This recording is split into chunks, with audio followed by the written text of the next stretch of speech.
माँ मैंने चिप्स के पैकेट नहीं चुराए थे। ये उस लेटर के आखिरी सप्ते जिसके बाद एक 12 साल के बच्चे ने अपनी जान ले ली। 23 मई 2025 पश्चिम बंगाल का पोस्कुरा इलाका, जहाँ पर 7वीं की कक्षा में पढ़ने वाला कृष्णेंदु दास अपने कुछ काम से गोसाईबीर मार्केट गया हुआ था, जहाँ पर उसे शुभांकर दीक्षित की मिठाई की दुकान से कुछ दूरी पर उसे चिप्स के 3 पॉकेट पड़े हुए मिलते हैं। चूंकि वहाँ पर उस वक्त कोई भी नहीं था तो वो उस चिप्स के पॉकेट को उठाकर खाने लगता है। लेकिन शुभांकर दीक्षित जो कि अपनी दुकान से कुछ काम से बाहर गया हुआ था और जब वो वापस लौट कर आता है तो वो नोटिस करता है कि उसके दुकान से चिप्स के कुछ पॉकेट गायब हैं। जिसके बाद उसकी नजर उसकी दुकान से कुछ दूर पर खड़े कृष्णेंदु दास पर पड़ती है, जिसके हाथों में कुछ चिप्स के पॉकेट थे। और फिर बिना देरी किए वो कृष्णेंदु के पास जाता है और उससे पैसे मांगता है। कृष्णेंदु जो कि चिप्स के पॉकेट को नीचे से जमीन से उठाया था, वो पैसे देने के लिए तैयार भी हो जाता है और वो दुकानदार को 20 रुपए देता है। लेकिन इसके बाद दुकानदार उसे बाकी के पैसे वापस लेने के लिए अपनी दुकान पर बुलाता है, जहाँ पर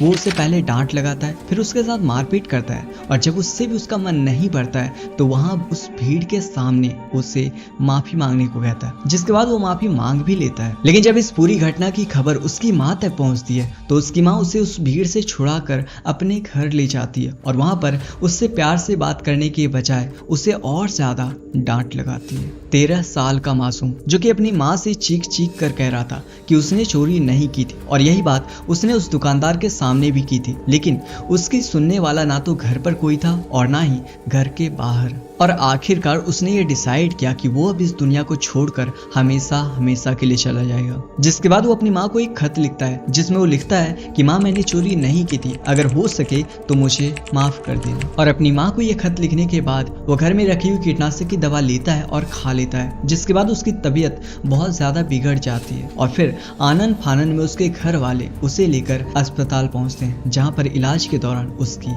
मौत हो जाती है। इस घटना के बाद शुभांकर दीक्षित फरार हो गया और पुलिस उसकी खोजबीन कर रही है। वैसे आपकी इस केस पर क्या राय है, नीचे कमेंट बॉक्स में जरूर बताइएगा।